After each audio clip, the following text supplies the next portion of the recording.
And turn it over to my special guest here. I brought a speaker on, Pastor Mark Driscoll. Pastor Mark's been a friend and a mentor to me for many years. I had an opportunity to take him to his first UFC in Las Vegas, and I think we hit another one up in Seattle. And I've attended his church services in Seattle Seahawks stadiums. We filled that up one year for Easter, and known Mark for a long time. And I just wanted to thank him for giving us this opportunity to listen to a message he wants to share with us. And grateful to have you, Pastor. Good to have you, buddy. How long do you want me to go for? With a preacher, you got to always ask, how much time do I have, you know? Well, we've got an hour on this call, and we only took 10 minutes of it because there's no new news. So we're hoping that you got some good news for us. Okay. Look, if it's okay too, my wife Grace is here with me. I'll introduce you to my wife. At least We'd give love you to. context. Yeah. So, yeah, this is my wife Hi. Grace. How's everybody doing? We're hanging in there. Yeah, not fun right now, but No, it's hard to be in a contact sport, combat sport, I'm guessing, with social distancing. I can't even imagine. I don't know what you do, air wrestling, or I don't know how you do that. So we're sorry for what you're going through. But I appreciate the opportunity, and I'll catch you in a little bit, Yeah. Babe. We're here at the church today. And I'll share a little bit about me, and then maybe something that would be helpful. So I grew up blue collar, hard working. My dad was a union drywaller, construction worker. I grew up behind a strip club next to an airport where the Green River Killer and Ted Bundy were. So rough neighborhood. So I grew up fighting a lot. I obviously wasn't any good at it. Otherwise, I'd have an Olympic medal like Matt does. And then I just thought that I would be a hardworking, self-disciplined, sort of grinded out kind of guy. Came from that blue collar background. And that did work for me for a while. I was most likely to succeed, student body president, 4-year Letterman, man of the year, good athlete, played football, played baseball. I boxed a little bit just for fun. And then I met Grace when we were 17 years of age. We've been together now for 30 some years. And I did it all wrong. So for the guys that are listening, I'm not here to judge anyone, just share an insight from an old guy, maybe a father's heart. And I started sleeping with Grace at 17. So here I am at 17, not a Christian, but I'm a good, hardworking, moral kind of jock, blue collar kid sleeping with a pastor's daughter. And the center of my whole life was me.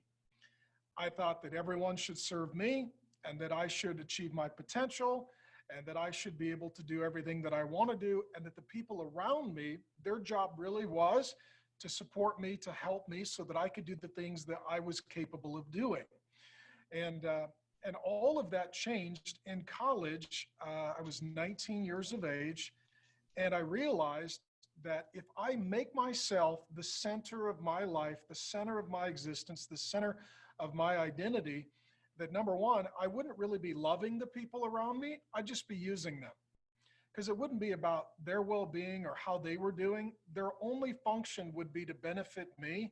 And that would make me a very unloving person, a very selfish person. Hard to have a good marriage, hard to be a good husband, hard to be a good father, hard to be a good friend if everyone exists for you and you don't exist for them. And so then I got into a group in college and started going to Bible studies and learning a little bit. And I want to share something with the guys that I think is really a gift. And that is right now when you can't train, right now when you can't compete, right now when, even as I just heard on the call, the whole world is having a hard time sequencing and planning because we don't know what's next and we don't know when we get to go back to anything that looks like normal. This is a really special opportunity that very few people get, and in addition, very few world-class athletes get, to actually not just be frustrated and wait to go back to normal, but to ask if they were healthy and what was normal and what adjustments can be made so that when they do return to the sport, they do so with a much healthier mental attitude and disposition. What I'm talking about is that the center of your life is someone or something. And for most people, the center of their life, the gravitational center of the universe that everyone and everything rotates around, is them. And this will be offensive, but for athletes, that's times infinity. The most selfish, self-consumed, self-absorbed, narcissistic people tend to be the highest performers in sports and entertainment. These are your rock stars and these are your athletes. These are the guys who do well, let's say in college wrestling. I'm here next to ASU. I know a lot of guys on that team and they attend my church. Then you go maybe graduate to the UFC. Now you're in rock star status and you cash all your checks. The people that tend to be the most selfish, the most self-consumed, the most self-absorbed, the most self-aware, and the most self-demanding are the highest performers in entertainment and in sports. And the way you get to that place is you use people rather than loving them. You push everyone to the side. You put yourself in the center, and then everyone comes along to push you up so that you can achieve your full potential, get your record deal, get your television deal, get your book deal, get your UFC deal, get your Olympic medal, whatever the case may be, whatever the goal is for you. And here's what I just want to share as a guy who's pushing 50 and has been doing this a while. The worst thing that can happen is that you succeed. The worst thing that can possibly happen to you is that you succeed. If your whole goal is to get back to training so that you can win, so that you can be elevated, so that you can achieve your potential, and that all of your staff exists for your greatness, I'm just telling you that people who reach that point self-destruct. We know this of politicians. We know this of business leaders. We know this of entertainment stars. We know this of athletes. Those who achieve exactly what they want self-destruct. And here's why. You and I need to have someone and something other than ourselves as the center of our life. And the worst thing that can happen if you're the center of your life, particularly as a world-class athlete, your emotional well-being is absolutely tied to your performance. Meaning, if you make weight, you feel great. If you don't make weight, you're devastated. If you win, you feel great. And if you lose, you are devastated. And what that causes for an athlete is an incredible pressure. A friend of mine some years ago, he was a snapper for the NFL. So his job was literally to put, a dead pig between his legs and snap it back for a field goal and or a punt. And this guy struggled with anxiety, depression, sleeplessness, insomnia, because he had to be perfect every single time. And if he wasn't perfect, the whole world would know and they would all comment about him. Athletes live under a pressure that very few people ever have the opportunity to even experience. You have to be perfect every day. You have to be perfect in your training. You have to be perfect in your conditioning. You have to be perfect in your weight cutting. You need to be perfect in your mental preparation. You need to be perfect in your physical preparation. You need to be perfect in your rehydration going into the event. You can't be sick. And if you are, you've got to find a way to push through it. That kind of pressure is so difficult to live under because, again, if you're the center of your life and your identity and your well-being as a human being, or let alone as a man, is ultimately tied to your performance, your emotional state is going to be very unhealthy and very unwell. In addition, everyone around you will be used by you to achieve your potential, but you're really not loving people. This is why world-class athletes, they make crummy husbands, they make crummy fathers, and they make crummy friends. Because I'm the center and you need to exist for me. And if at any point you inconvenience me, I then dismiss you because I have no place for you. So what I'm saying is, in the middle of all of this, if your identity, if your self-awareness, if your emotional, physical, spiritual well-being is tied to your performance, one of two things are going to happen. You are going to succeed and be proud, arrogant, impossible to deal with, and just domineering, overbearing, and a prima donna. And we all know athletes like that. They're great at what they do, but nobody really likes them. Nobody admires them. And we're all cheering for their downfall because we want them to be brought down a peg because they're proud and arrogant and domineering and overbearing. If you fail at your achievement, results, performance, attitude, you are ruined. You are wrecked. you are self-destructing. Because if your whole life was to achieve something and you fall short, emotionally, it means that your whole identity is a failure and your whole life is lived in vain.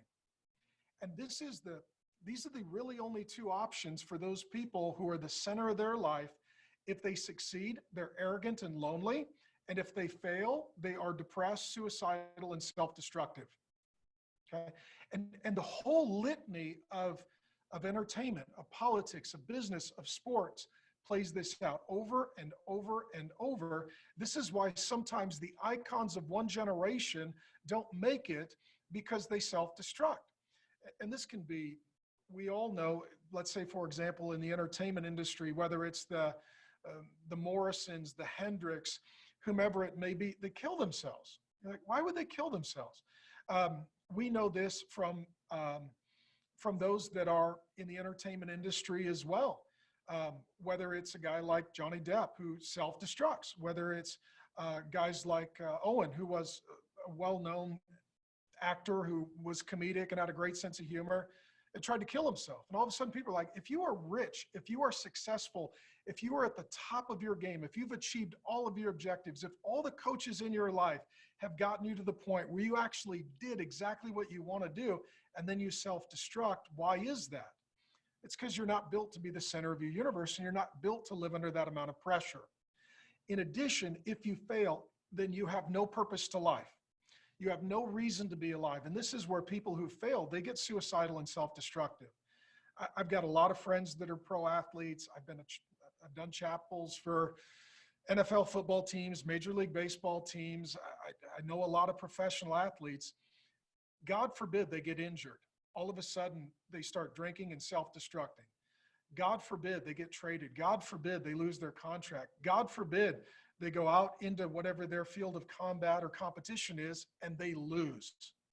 They completely self-destruct. And so what I'm saying is, if you are a world-class athlete, and you all are, this break from the sport is not the worst thing that's happened to you. It may be the greatest opportunity that God has ever given you. To pull back and to say, okay, what would it be like if someone other than me was the center of my life? The nice thing is, if someone other than me is the center of my life, it takes a lot of the pressure off of me to always be perfect. It allows me to win or lose. It allows me to make weight or not make weight. It allows me to be healthy or injured. And what I am saying is, I'm a 50-year-old guy who's been doing this for a long time. And I'm telling you guys the same thing I would tell my own son, and that is that someone needs to be the center of your life, but it can't be you. And it should be God. And that if God is the center of your life, then if you win or lose, your emotional well-being is consistent. Whether you're healthy or injured, your relationship with God and your identity and your security and your purpose and your dignity, they're unaffected. If your identity, if your self-esteem, if your self-image is tied to your performance, then you are in dangerous territory. If your identity, if your self-image, if your self-awareness, if the center of your life is God, then your life is secure. You can compete at the highest levels. And if you succeed, still be humble, be thankful, be gracious. If you fail, you don't need to self-destruct and kill yourself, because you still have love, you have security, you have identity, you have relationship. And I guess what I'm telling, particularly the young athletes, because you guys are young, and I'm old enough to be your dad, most of you are only thinking about, how do I get back to training, get back to competing, so that I can accomplish everything that I have sought my whole life, all the sacrifices and payments that my family and I have made. But I'm telling you this, even if all goes back and you all win gold medals, and I'm an American, so I hope you do, there will be a day that you're right back to where you are now. You're not a world-class athlete. You're not in training. You're not in the physical best possible shape you could be. You're not able to compete, and your career will come to an end. And so what I'm telling you is, in this season where you can't do normal, start to prepare for the future where eventually what has been normal to you, it's going to end. There will be a day you're not on the US Olympic wrestling team. There will be a day that you're not a world-class athlete. There will be a day where you're my age, 50 years old, And what used to be a six-pack has become a cooler. I'm just telling you that gravity wins, and that's the future. And I'm telling you that most young guys, they just fight to get to the top of the mountain, and they never ask, what kind of human being will I be when I get there? Am I going to be healthy? Am I going to be happy? Am I going to have a good marriage? Am I going to raise good kids? Am I going to have good emotional well-being? Am I going to have a good soul and spiritual life with God? And most never ask that question. And again, what I'm telling you is this is not the worst thing. This might be the best opportunity. And in my experience, whether it's business, politics, entertainment, or sports, if your relationship is with God as the center of your life, and I'm a Christian, so I'm going to tell you his name is Jesus Christ, then the good news is your identity is secure. If I win, succeed, Jesus still loves me. If I fail, Jesus still loves me.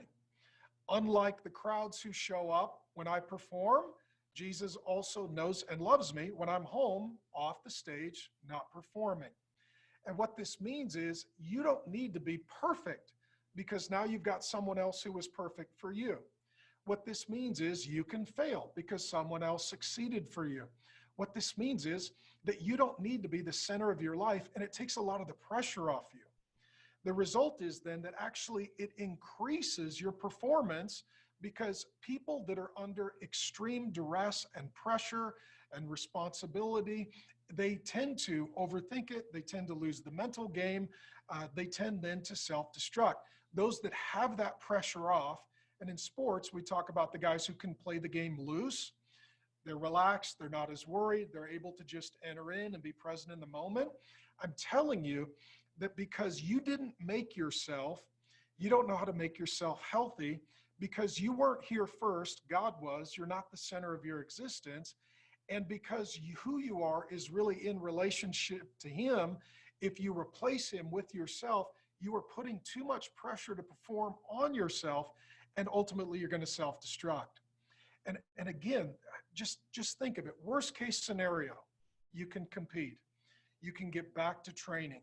You win the medal. You achieve all of your objectives. Then what? Who are you? What does your future look like? What do your relationships look like? What does your emotional health look like? What does your spiritual health look like? Who do you want to be, not on the other side of the Olympics, but who do you want to be in 15, 20, 30, or 40 years? And what I have seen is a lot of athletes who won at their sport, lost at life. And Matt and I could give you a list of guys that we personally know that their private life is a total disaster, though their athletic life was a complete success. And the reason was they were the center of their universe and they self-destructed and their life didn't work. So here's what I'm telling you, just like all of the planets orbit around some sort of center, and it's the geographic and it's the, it's the gravitational force that holds everything together. If it is you, you're a dead man. If it is wrestling, you are a dead man. If it is the US Olympic team, you are a dead man. If it is a gold medal, you are a dead man. And if it's Jesus Christ, you'll be fine whatever happens. And I know this is a lot to say, and most of you are young and not even going to consider it, but I'm just telling you, as an older guy who's been doing this for a long time, this might be the greatest opportunity that you have ever been given to pull back from all of those deadlines, pressures, expectations, and competitions, and not to just worry about being a great athlete, but being a great man, and being a great husband, and being a great father, and being a great human being. Because at the end of the day, when you are on your deathbed, you will not care if they come and lay medals on your chest. You're going to want your wife, you're going to want your kids, you're going to want your grandkids and your friends to come and say, we love you and life with you is a blessing. And so I'm saying to you that performance matters, but people matter most. And the person who matters most is Jesus Christ. There is someone who loves, there is someone who forgives, there is someone who helps, there is someone there when you succeed to keep you humble, there is someone there when you fail to keep you from being self-destructive and suicidal. And what you need is an identity that is life-proof. And for most people, their identity is tied to their performance in their life. And so their emotional, mental, spiritual well-being is actually sort of riding on those seas, those tumultuous seas of performance. And we all know what this is like. What I'm saying is you need an identity that is life-proof, and it allows you to then win or lose, be healthy or injured, compete or not compete, get a medal or go home in the first round. And the only way you get that is if someone is at the center of your life and they are the source of your security and identity, and they help you to become the kind of person that is healthy with an identity that is life-proof and not contingent on performance. So Matt, I thank you for this opportunity. I'll keep my comments relatively short. But again, I think for those who are listening, if you're just thinking, I just want to get back to normal, I'm telling you, normal probably wasn't good for you. And there probably is something far better for you than just getting back to normal. Yeah, Mark, thank you so much for the message. Do you have time for Yeah, any I'll do whatever. questions, I or, can do whatever. does anybody on the call have any questions for Pastor Mark? I mean, he's got a lot of wisdom and knowledge in this area.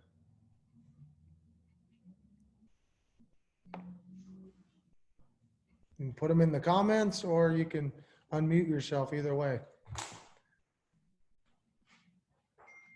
Hey, Mark, this is Rich Bender. Oh, Hey, Rich. Go ahead, Rich. oh. I just wanted to say thank you for your message. And I think it'd be helpful maybe if you could put your contact information up for in the chat, and guys have questions. And obviously, it might be, I think there might be some guys really appreciate having a chance to bend your ear and ask some questions. Be happy to. Let me see if I can figure out how to do this. I grew up before the internet, so we're all learning here. I'll send it to everyone. Yeah, I'll put up my my email, and I'll do this. I will go this far. I will give you my direct cell phone number, which I never do. And if a guy wants to text or have me give him a call or follow up, I'll do that. And that'll go to me directly. No assistant. Keep it nice and clean and private. But my guess is too, some of the conversations you guys may want to have is that sometimes when we're in seasons like this, people start to do very self-destructive things. And sometimes we don't want to admit that publicly, but we're struggling privately. Like right now, we know, for example, alcohol consumption is way up. And we know that pornography consumption is way up. So if you're a young guy who's just drinking and downloading porn all day, I just guarantee you on the other side of this, you're not a healthier human being. That's not going to help in any way. And so I think sometimes for athletes, because they're so conditioned by the endorphin rush and the adrenaline rush and the physical response to the training, I think that this can become a very tempting season for really unhealthy addictions to come in for athletes, where they're finding other ways to self-medicate or experience that kind of sort of physical dopamine dump, that adrenaline dump. And so if any guys have any questions, want to have a private conversation, want to text, anything dealing with privately, that's my direct cell number, and I will make myself available. Hey, Mark, my name is Pat Smith. I have a quick question, not pertaining to what you just talked about, but something you touched on a little earlier. Again, thanks for coming on. I thought it was a really good message. But you touched on kind of not making everything about yourself and kind of having a bigger picture in like this level of competition or in sports. We're kind of encouraged a lot of time to be selfish, right? And to get the most out of ourselves. And how do you balance kind of like that thought of, leaning on something bigger yourself and not making it all about you, but also getting the most out of yourself? I think that people perform better when some of the pressure is off. I mean, if any of you are in a dating or marriage relationship, if you get up every day and, hand your wife or your girlfriend, okay, here's your job description. At the end of the day, I'm going to give you a performance review. You're probably not going to get the healthiest behavior. I think people are more motivated by love and acceptance than they are by anything else. And so I guess what I would say, I'm a Christian, so I'm going to talk about Jesus. If you look at it in the history of the world, the most successful, influential person in the history of the world is Jesus Christ. on the eve of the millennium, I think it was Newsweek, did not just their man of the year, but man of the millennium, person of the millennium. They named Jesus. More songs sung to him, more books written about him, more paintings painted of him, more songs written to him than anyone who has lived in the history of the world. Jesus, we celebrate our two major holidays, Christmas for his birthday, Easter for his resurrection. We actually measure time around him. I mean, that's crazy. So BC is before Christ and AD, and Odomini is the year of our Lord. So what I would say is, part of it is when you're looking for, okay, what does it mean to be successful? I would say, look at Jesus. He is the most successful person, the most famous person, the most influential person in the history of the world. And here's what I would also say, he was the most humble. And usually what happens in athletics, you know, you read the press clippings of the person that you're up against or the team that you're up against, you try to find a chip or an edge to cultivate your pride, to sort of get you to the next level. And most athletes don't think that humility is the path to true greatness, but it really is. And that's the example of Jesus. The greatest person, the most successful person in the history of the world was also the most humble. And ultimately, it freed him up not to be worried about his performance, but just to do what was right. And so I think that freedom from performance actually enhances performance. I'll give you an example. I've been married to my wife, Grace. We met March 12th, 1988, just met her briefly. What I found even in our relationship is if I put a lot of performance pressure on her, she really wilts under that. But if I tell her, I love you, I'm for you, you're my favorite person, I care about you, there's nothing you can do to make me love you any less, and my heart is so full, I don't know if I could love you anymore. What that does is that increases her freedom to just be who she is and does what she does. And so, I think what I'm giving is it's a converse attitude to most successful people. Most successful people, I'm the center, I'm proud, I get a chip on my shoulder, and I fight to prove myself. And again, what I'm saying is most of those are not healthy people, and they take that same attitude into their marriage, into their parenting, into their relationships.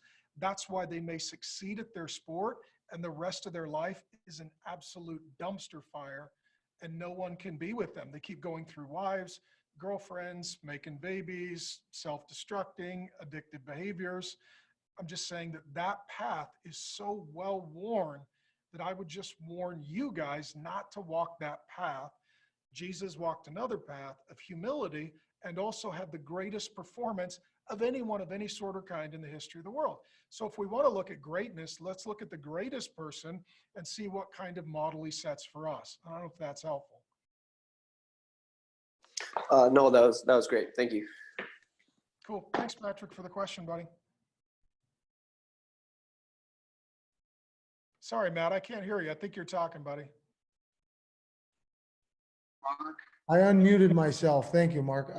Congratulations. Mike, go ahead. Anybody that wants to ask a question, I'm going to leave it open. And Mark just touched on my question with Pat a little bit. But if you do, turn on your video so we can see you. Thanks. I'm going to turn it over. Mike, you got a question?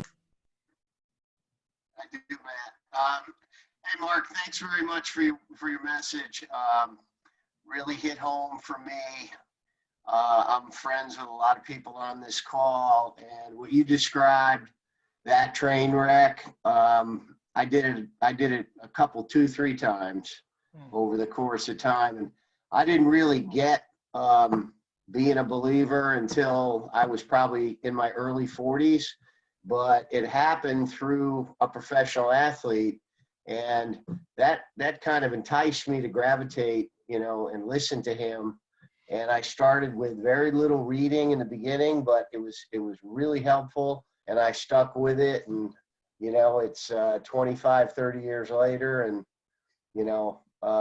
I've been consistent with it. It's been very helpful. So I was wondering if you could suggest, even for some of the younger guys on the call, a way to kind of enhance your spirituality and connect, connect to Christ and do it in a way that takes the pressure off, like you said, because it really does take the pressure off. Speaking from experience, my life is so much easier now. I look back and say, boy, I wish I got this when I was 20 or younger. So thank you. Thanks a lot for speaking to me. Yeah, you bet. I mean, I think like a dad. You know, I got 5 kids, 3 boys, 2 girls. Um, my sons were all baseball players, great athletes. Um, and I'll never forget, one of my kids was little. He was going to pitch big championship game, and not the same level that you all are competing in, but these life lessons in sports, they start very, very young. And I looked at my son; he was going to have to pitch a championship game, and I said, if you win, how do I feel about you? He said, Dad, you love me with all your heart. I said, if you lose, how do I feel about you? He said, Dad, you love me with all your heart. I said, if you pitch the whole game, how do I feel about you? He said, you love me with all your heart. I said, if you only throw a few pitches and get taken out because you get shelled, how do I feel? He said, you love me with all your heart. I gave him a hug, prayed over him, and said, I love you either way. Go enjoy your game. And I think that God's heart for us all, but especially for the men on the call, his heart is a father's heart. And what he's saying is, son, go do your thing. But my love for you, my relationship with you, my support of you is independent of your performance. And I think for a lot of men, they have something that I would call a father wound, and that is that their dad was kind of a real performance-driven dad. He'd give you a hug if you win, not if you lose. He would brag about you to his buddies if you won, but not if you lost. If you lost, he would push you and punish you. And if you won, he would praise you. And I'm saying that God is not a father like that. I'm saying that God is a father who begins with love, with acceptance, with support, and that ultimately that allows you to have some of the pressure off to actually do your best and also enjoy it. Because let's just be honest, in that high performance mentality, there are people that are very, very effective, but they're not very joyful. I mean, they're winning. I mean, Matt mentioned UFC. I'm a pretty big UFC fan and have been since the Pride Fighting days and UFC 1. Like George St. Pierre, arguably one of the greatest of all times in mixed martial arts. It's crazy he never wrestled. I mean, he's one of the greatest wrestlers that I've ever seen. But he walked away from the sport at the pinnacle. You know why? He didn't enjoy it. He had panic attacks. He was so anxious. He was so stressed from the performance and the perfection environment that actually was causing mental health issues for him. So he left the sport because he didn't enjoy it. So not only do I want these guys to succeed, I want them to enjoy it and not their success be the worst burden in their whole existence. And that's my heart as a dad. I want my sons, I want my kids to do their very best and achieve their full potential. I want the pressure off of them so that they can actually enjoy it. And so you ask a great question. And what I would say is all of you are athletes. And so what you're very, very used to is a coach. And you pick a coach to train you mentally. I mean, Matt and I have talked a lot about this. It seems like my conversations with Matt are correct. Most of it really is this muscle. It's the 3 pounds between your ears. That really is the most important muscle to train. And it's the mental training, and then it's the physical training. And for both of those, what most athletes get, they get a health coach, they get a nutrition coach, they get a performance coach, they get a mental coach. Not only are you a mental and physical being, you're also a spiritual being. In addition to your mind and your body, you've also got a soul. And so my question would be, if you have a coach for your mind and you have a coach for your body, who's the coach for your soul? Who is that? Who checks on you spiritually? Who prays with you? Who helps you grow from the inside out? And so I would say for most athletes, they're at a strong advantage because they're used to being coached. And most people aren't used to being coached. But if you're used to being coached, it's rounding out your coaching team to make sure that your inner being, your soul, your spirit is also being coached. And if you will do that, what I'm saying is if there's peace in here, if there's a strong identity in here, if there's the Father heart of God and approval in here, and the burden to perform and to produce performance is off in here, I'm telling you, it will actually really re-hardwire the mind and strengthen you. And it'll make the physical work of the body a lot easier because it'll free you up to just work instinctively without having all of that pressure on you. So that's the long answer. With a preacher, you get a long answer. But my question would be, okay, mental coach, physical coach, great. Who's your spiritual coach? Who's your soul coach? And that is really probably the most important thing you can do, because at some point your athletic career will be over, but you're still going to live your life as a human being, and those spiritual investments are going to continue for a lifetime.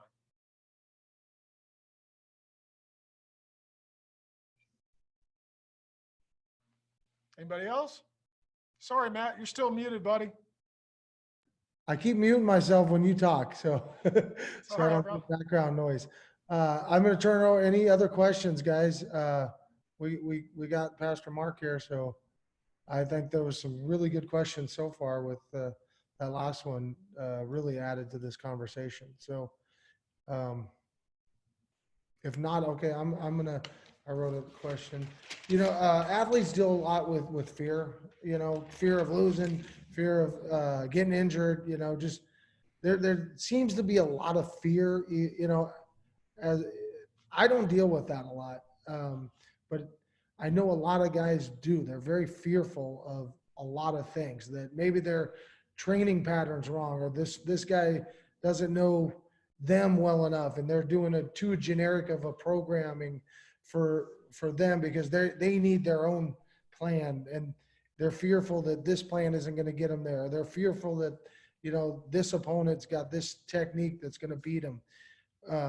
Can you talk about fear and how to alleviate that, and how these guys deal with that? Yeah, I mean, so I'll quote a couple Bible verses. The Bible says that God has not given us a spirit of fear. So what I would say is, if you're driven by fear, if you're motivated by fear, that's actually really unhealthy, and it doesn't come from God. Because I've never seen anyone make a wise decision responding to fear. We make the worst decisions in our lives when we have fear and we're responding to the fear. And that's where we need to know who God is and respond to God, so that we don't respond to the fear. And what happens with fear, fear isn't about succeeding or being healthy. It's about avoiding pain and punishment. And so the Bible says God hasn't given us a spirit of fear. He says, for fear has to do with punishment. And so anytime there's a fear, what we're thinking is, I'm going to lose something, or something is going to cost me, or it's going to pain me. And we avoid those things at all costs. That can be, for an athlete, worst possible scenario is losing. But what I would say is, ultimately, whatever you fear becomes the most important thing in your life. It becomes the center of your life, and it controls your identity. And so fear is a very dangerous, very, very, I think, very, very bad thing, and it leads to a very unhealthy person. And what happens when we feed that fear, it has all of these biochemical responses. Your adrenaline is on, your neurosystem is firing. This is the fight or flight response that a lot of athletes work from. And for a short term, it can really cause some, physical strength and ability. But if you're constantly a fearful person, you're always dumping that adrenaline. You're always having that physiological response.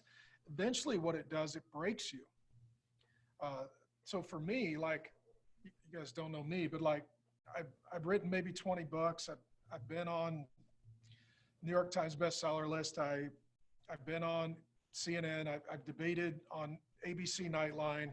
I preached up to 60,000 people at a time, kind of in my world, made some level of success. And much of that was driven by fear. You reach a point where you're fighting against your opponent. And then there's a point where you're just competing against yourself, trying to keep your performance up. And it's true whether you're a pastor, or whether you're a business leader, or a politician, or an athlete. Fear drives you to succeed. Once you do succeed, the fear is that you can't maintain the success. So you get on this performance treadmill. Well, what I did twice, I had 2 intestinal ulcers. Twice I blew out my adrenal glands living off of fear and adrenaline. I'm not even an athlete, but just to get me to preach on Sundays, I would go into a naturopath. They would put a needle in my arm 3-4 days a week, drip vitamins from an IV system into my arm to replenish my broken body like an athlete, just to go be a pastor and preach the Bible. Well, if I can break myself to that level through fear, I can't even imagine what a world-class athlete can do to themselves with all of the additional demands that they're putting on their body. And so those who live under fear, they may succeed in the short term, but in the long term, it's absolutely self-destructive. Eventually their body breaks. And we see this sometimes with world-class athletes, to where as long as they're motivated by fear, they're really good. And then their performance absolutely drops off and they're done all at once, or they break mentally in the middle of the process. How do we combat that? What's the answer? Well, Jesus? yeah, well then again, the issue is, the Bible says that perfect love casts out fear. And so if fear is in you, you need something stronger than fear to drive fear away. In the same way, if two guys are in the ring, let's say, the strongest one is going to win. If you are in the proverbial ring with fear, fear is stronger than you and fear is going to beat you, okay? If God and his love for you is in the ring with you, his love is stronger than fear. So literally, when we're fighting fear, we're fighting we're battling an enemy. We're up against an opponent we cannot defeat. Okay? Literally, it's like me up against Daniel Cormier. I mean, it doesn't matter how much I train or pray or how many vitamins I take. His double leg takedown is going to eat my lunch every single time. And so when you're in the ring with fear, no human being is stronger than fear. When you have God's love and God's presence with you, he is actually stronger than fear, and he defeats fear so that you can be emotionally healthy and do the things he's made you to do. And I think that's the secret that world-class performers of all sorts and kinds, if they actually believe that God is with them, that God is for them, they don't have fear because they have someone with them who is absolutely able to be stronger for them than the fear. And so for most guys, they're like, fear, I'm motivated by fear, so I need to get stronger, tougher, bigger, and badder to beat fear. Fear is still going to beat you. You need someone that's bigger than fear, and the only thing that's bigger than fear is ultimately God. That's why most people, their decision-making in their life is driven either by God or by fear. Those tend to be the two things that you have to choose between to drive all of your life decisions, is either fear or God. Those are your only options. That answered my question. How does joy of competing, joy of doing what you get an opportunity to do, how does that fit into, how does that counter fear, I guess, or how does that fit into performance for athletes? So yeah, for most athletes, there's a finish line, and that is, if I win, then I'm joyful, and if I'm not, I'm suicidal. I mean, it literally is that. And I think what God wants is along the way to be able to enjoy the process. In the same way, so for example, take marriage. If the only way you can enjoy your marriage is on your deathbed, you had a good time, well then every day until then is just going to work. No, you want to enjoy every step of the journey. When God, I'm assuming most of you guys aren't dads yet, but what you're going to want to enjoy with your kid is every season of life and every step of the journey. God's a father. He sees you as his son, and he doesn't want you to just perform. He wants you to enjoy every step of the journey, from the training to the competing, to the winning, to the losing, to being healthy, to being not healthy. Whether or not you're succeeding at your sport, you can still be succeeding at growing as a human being. And that's where, if you know God, it's like, okay, I'm a wrestler, but I'm also a man who wants to be a husband, who wants to be a father, who wants to be a friend, who wants to be a beneficial member of society. And what that means is the athletics, the wrestling, it's an opportunity to grow character in all of these other areas. And the joy isn't just in the succeeding, it's in the growing as a human being through the struggle in the process, And for most guys, they don't allow themselves to enjoy the process. I mean, I'll never forget, I think it was Jens Pulver. Might have been one of the first times he won, was it lightweight bout? Yeah, he won the white title. If I remember correct, I think it was before the days maybe of Joe Rogan, but they came and they put the strap on him.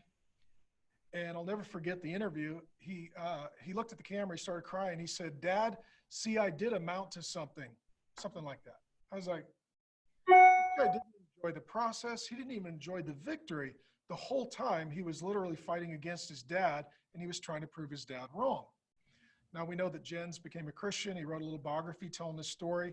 When he was a little boy, I think he was about 9 years of age, his dad literally put a gun in his mouth and said, "I would pull the trigger, but I don't think you're worth the bullet, son." He became world class, driven by fear, and didn't enjoy any of it.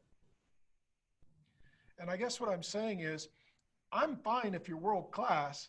I don't want you to be driven by fear, and I want you to enjoy the journey and the process. And guys who don't do that, that's where they get a lot of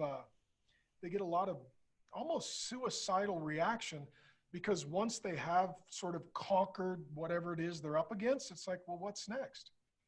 If I didn't enjoy the journey and I'm not a healthy person and I have sort of defeated everybody, cleaned out my weight class, and now I'm done, then what is the purpose of my life and why am I here?